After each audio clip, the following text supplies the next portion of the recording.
মেয়ের দিকে যদি কোনো ব্যক্তি তাকায় মহব্বতের নজরে, আমার ঘরে কি জেনা হবে নাকি? কিন্তু অপরিচিত খালাতো ভাই, মামাতো ভাই, ফুফুতো ভাই, পাড়া প্রতিবেশী ভাই, বন্ধুর বোন, এদের দিকে যদি তাকায় মনের ভিতরে আলাদা একটা সম্পর্ক মনে মনে তৈরি হবে না? হবে না? মামাতো বোন, খালাতো বোন, ফুফুতো বোন, পাড়া প্রতিবেশী বোন, বন্ধুর বোন, এদের দিকে তাকালে মনে মনে চিন্তা হবে, ওরে যদি কাছে একবার পেতাম। জোরে বলুন একটু নাউজুবিল্লাহ, জোরে বলুন একটু নাউজুবিল্লাহ।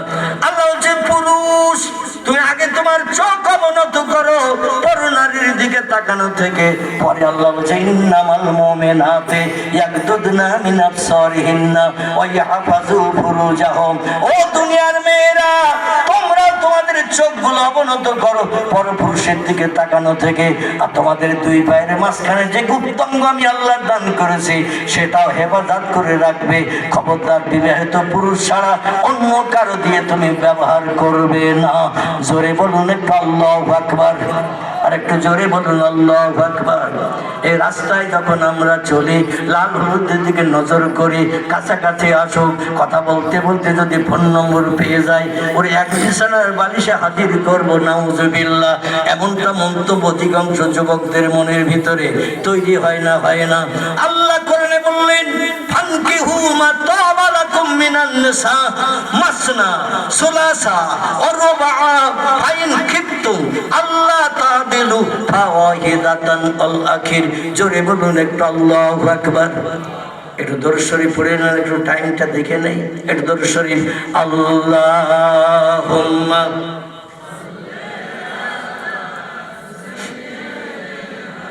মাওলানা মুহাম্মদ ওয়া আলা আলি সাইয়্যিদিনা মাওলানা।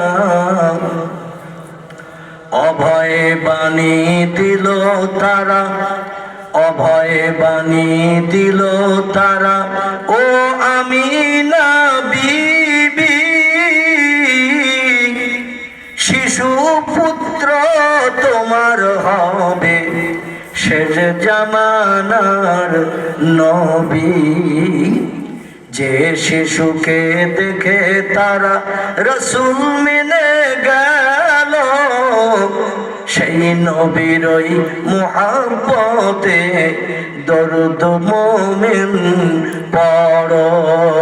আল্লাহুম্মা, মুহাব্বতে উচ্চ রবে, সাইয়্যিদিনা মাওলানা মুহাম্মদ ওয়া আলা আলি সাইয়্যিদিনা মাওলানা মুহাম্মদ।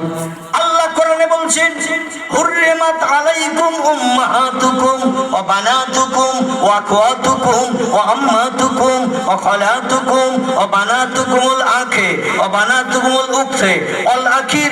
আল্লাহ কোরআনে বলছেন ও দুনিয়ার পুরুষের দল, এই কটা নারীকে যেন জীবনের সঙ্গী বানাবে না, স্ত্রী বানিয়ে জীবন যৌবনের ক্ষুধা নিবৃত্তি করতে যাবে না, সংসার জীবনের কাজ আদায় করতে যাবে না।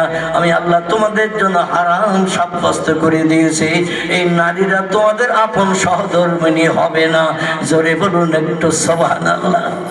সেই খোদার কসম খেয়ে ত্রিপুরার ভাইদের কাছে বলি, পৃথিবীতে কোরআন শরীফ ছাড়া আর যত ধর্মগ্রন্থ আছে, কারবা নাম বেদ, কারবা নাম পুরাণ, কারবা নাম গীতা, কারবা নাম ভগবত, কারবা নাম রামায়ণ, কারবা নাম মহাভারত, কারবা নাম জন্দাবাস্তা, কারবা নাম গ্রন্থ সাহেব, কারবা নাম মনুসংহিতা, কারবা নাম উপনিষদ, কারবা নাম তৌরিদ, কারবা নাম জব্বুর। কোন ধর্মগ্রন্থে এত সুন্দর তথ্য পরিবেশন করা নাই, কোন ধর্মগ্রন্থে বলা নাই এই মেয়েটা বিয়ে করতে পারবে না, এই মেয়েটা বিয়ে করতে পারবে। এই তথ্য কোনো ধর্মগ্রন্থে লেখা নাই। কারণ অধিকাংশ ধর্মগ্রন্থ যা কিছু বর্তমানে আছে সব মানুষের রচনা করা, মানুষের মগজ ধলাই করা কথা। ঠিক না ভুল?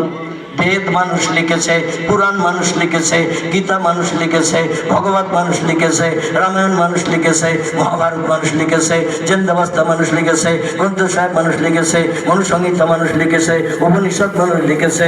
তৌহিদ বর্তমানে তো আর নাই, জব্বুর বাম পৃথিবীতে নাই। ইঞ্জিল আছে, তাই বাইবেল নামকরণ করে ইঞ্জিল বাইবেল নামকরণ করা হয়েছে। আর ইঞ্জিলের আইন বর্তমান যুগের খ্রিস্টানেরা মেনে চলতে পারছে না বলে ওরা আবার বাইবেলের নাম পাল্টি নাম দিয়েছে নিউ টেস্টামেন্ট। কি নাম বললাম? নিউ টেস্টামেন্ট, নূতন বাইবেল। পুরনো বাইবেলে যেখানে কড়া কড়া আইন লেখা ছিল, বর্তমান যুগের খ্রিস্টানরা বলছে আমরা ভালো মন্দ খাবার পাই না, বেশি দিন বেঁচে থাকতে পারে না, পূর্ব জামানার লোকের মতো শক্তি ক্ষমতা নাই। আর কড়া আইন মেনে চলবো কি করে? যেখানে যেখানে আইন কড়া